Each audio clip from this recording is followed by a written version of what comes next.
I want to say that look at this gap.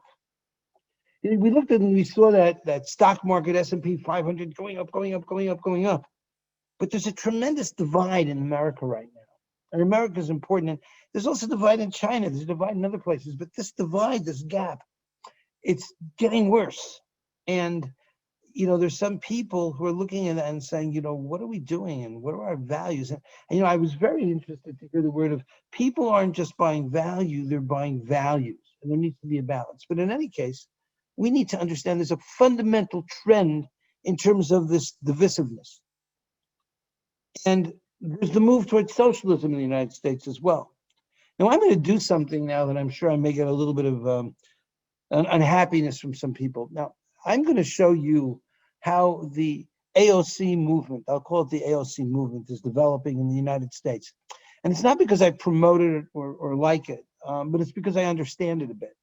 And I can see the authenticity of what's happening in the political scenario, but it's not just politics, it's social change, it's economic change, it's the way people are thinking about things. So one of the things that I'd like to share with everybody, it's a 2-minute video, and it'll show you about, and the name, this is a first prize, a starter to a movie, actually. It's a lead, whatever they call it, lead to a movie. And the name of the movie is Knock Down the House. We actually saw that on the 6th.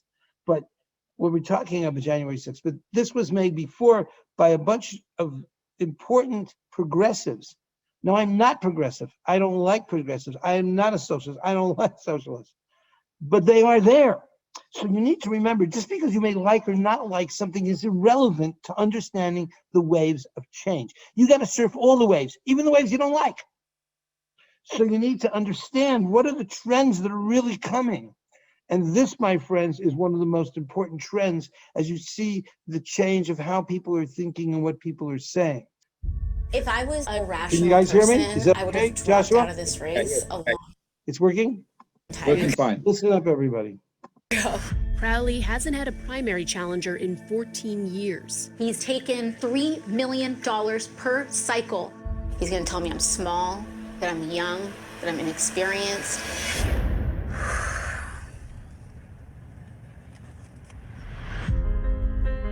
My mom cleaned houses growing up. I never really saw myself going into politics. Americans aren't asking for a lot. They're just asking for politicians to help them get by. I can do this. I know you can. Left wings, I was a broken thing. Had a voice, but I could not sing. We're doing something very controversial. People say, how dare you mount a challenge to someone who's so established? It's not just our family, it's 30,000 families a year losing loved ones because they don't have insurance. I was not trying to become an activist. I live 6 minutes from Ferguson. But there's a scream inside that we are tried. Being a woman of color, our image is scrutinized. People in my district, this is how we look. I come from a long line of coal miners. We've been collateral damage. They underestimate us. I'm running because everyday Americans deserve to be represented by everyday Americans.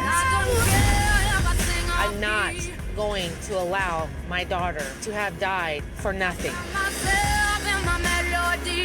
The problems that we have in our district, we ourselves can fix.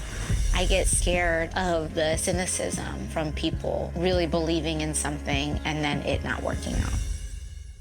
I just don't want to let them down. You have to be fearless, or they're gonna come after you. Nobody owns you yet. No matter what the outcome, it will never be the same. We're gonna fight for each other. Some of us have got to get through. It's about the whole movement. For one of us to make it through, 100 of us have to try.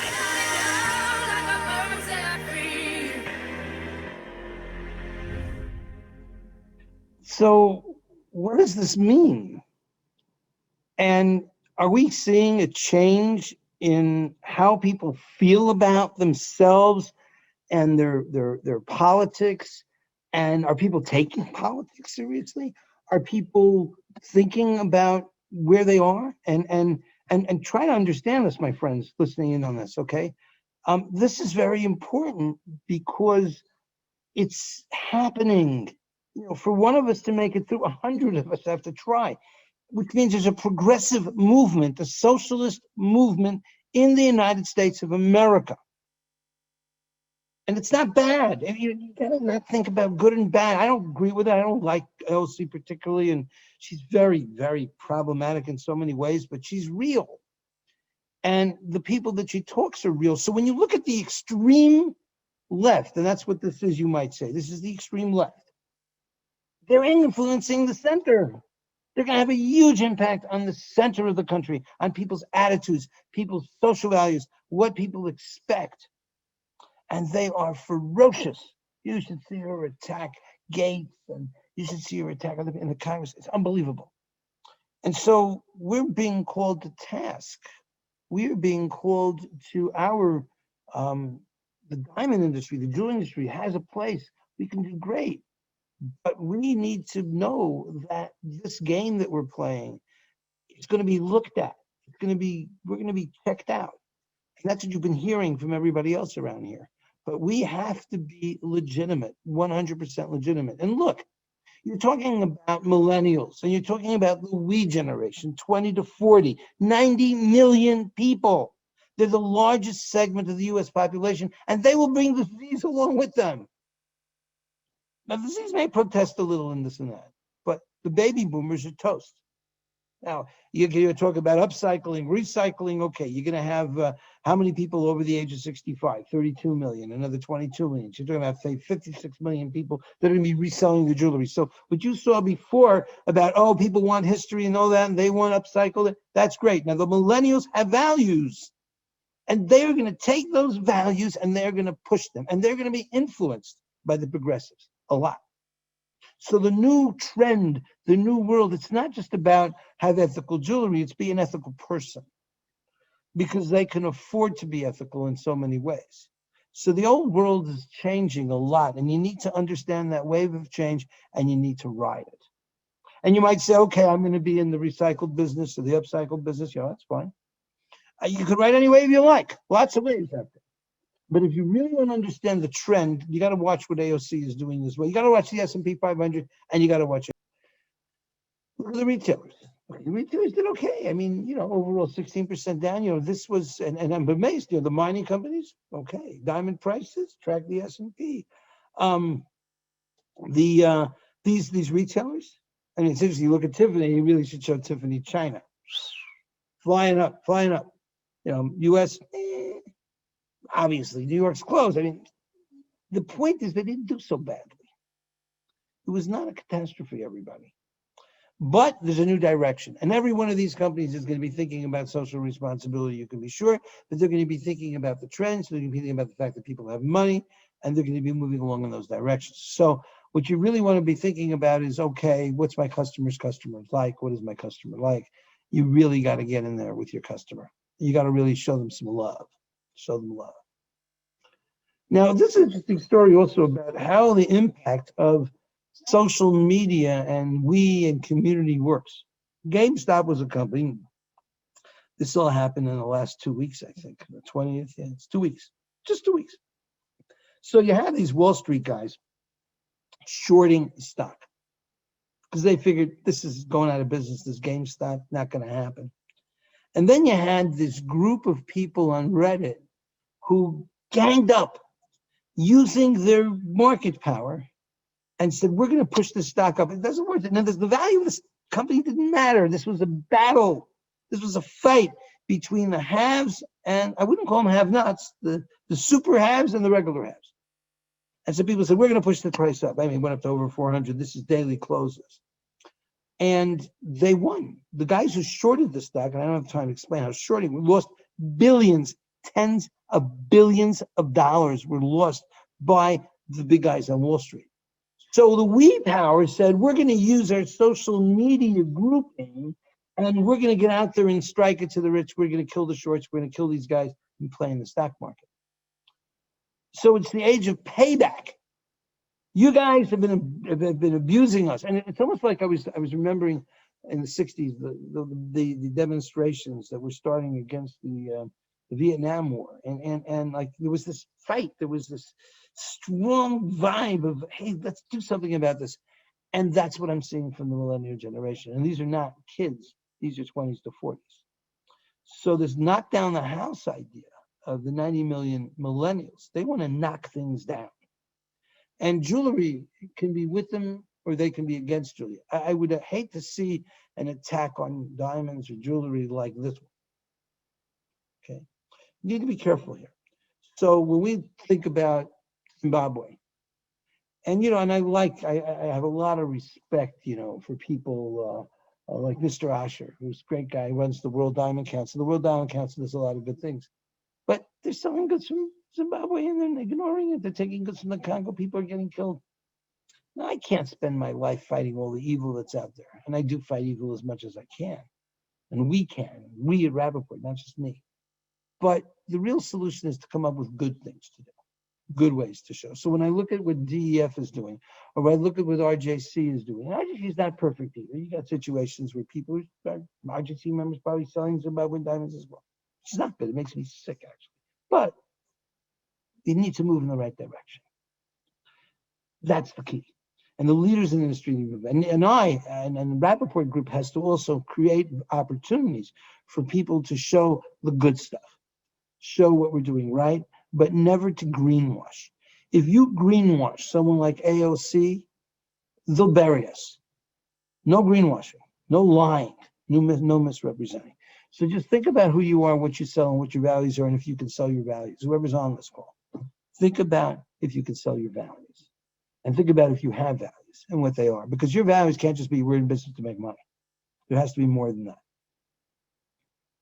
Okay, a story about a rabbi, okay, so, and how we think about all this controversy, okay, so there's this rabbi, right, and he's sitting in his study, and knock, knock, knock on the door, in comes this guy, a husband, and he starts telling the rabbi stories about the wife, my wife, she did this, she did that. Rabbi listens patiently, very nice, okay, and then the rabbi says, you're 100% right, and the man picks himself up, feels a little better, and he leaves. 5 minutes later, knock, knock, knock, knock on the door. In comes the wife. And the wife starts telling stories. Cool, what stories? The rabbi's beard stands up. Unbelievable stories. And the rabbi listens. The rabbi says, you're 100% right. She leaves. Now, the rabbi's wife is listening to all this. And she comes over to the rabbi and she says, Rabbi, how can they both be 100% right? And the rabbi looks at his wife and he says, you're 100% right too. So what does this mean? Everybody's right? Well, yeah. It is vital that we do not put our values in front of our understanding of what's going on. Different people have different perspectives. And if we want to transcend the tremendous amount of separation, antagonism, differences, look, half Americans have more or less voted for President Trump, half Americans voted for Biden, and that's okay, but they're all at each other's throats. I mean, I'm pleasant about it. AOC is not a pleasant person. She's a strong person. Maybe she's right on a lot of things, but she's certainly not pleasant. She does not mind making people feel very bad and uncomfortable, as do the people on the right. So now, what do we do about this? We're selling jewelry. We're selling diamonds. We're going to sell everybody. So we can't take those kinds of value positions. When I say values, I don't mean like we hate people, okay? I mean we love people. And we got to love everybody, and everybody has to be right. So you got to understand a couple of things, okay? Identifying trends does not mean that you're taking sides. Having values doesn't mean you're taking sides, although you don't have to do everything everybody. Extremist views influence society. She was, they're crazy, AOC. Yeah. No, AOC is not crazy. She's extremist, but the movement towards progressives will continue to gain momentum in the millennial environment. That's a fact. It's a wave. I make the wave? No. Do I like the wave? Maybe I don't. But it doesn't matter. Recognize those that impact society, especially if you do not agree with them. Sell them. Work with them. Don't fight with them. Fighting is not going to get you anywhere. It's funny from a guy like me, it's because we're all fighting. Okay. I mean, here we got boycotted and all kinds of terrible things when we went down with diamond prices, but I didn't fight with anybody. I just said, okay, that's the way it is. Did my job, took a lot of heat. And now thank God people are coming back working. So the point is that what you need to do is be an honest person that does your own thing, and you have to be true to your values. That is the most important thing. Digitalization, the idea that the world is going towards online stuff and everything, and I think that it's starting to become pretty clear what's going on. If you look up here, you see that we're moving, that there's different people, right? Some people have a low level of diamond and jewelry expertise. And some people really understand the products unbelievably well. Some people are really good with technology, but they don't understand diamonds. So let's say you got 4 boxes, right? Now, if you're a typical super jeweler who has got a high diamond and jewelry expertise, but low technology expertise, well, you're in trouble. You're going to be in trouble. And then there's these other guys, these young whippersnappers from Silicon Valley who think they know everything. And they know technology. Hey, baby, whoa, we can do technology. But they don't understand anything about diamonds and jewelry. And they jump in. I mean, at the time Blue Dow jumped in, for example. I don't know, they've had a pretty tough time getting where they got. But now they do already have stuff. Certainly, if you got low diamond expertise and low technology expertise, you're toast. This guy's out of the game. This is the box to go to. Now, I imagine a lot of people I'm talking to are people that are like, they know the diamonds and they know the jewelry, but they may not have the ability to do technology. And when I talk about technology, it is so big, it is so broad. I'm not just talking about having machinery in a factory to cut diamonds. I'm not talking about the best machinery to laser inscribe. No. I'm talking about marketing technology. I'm talking about things like HubSpot or Wufoo or all kinds of things that you need to learn to bring yourself closer to your customer. And that's really the key to success.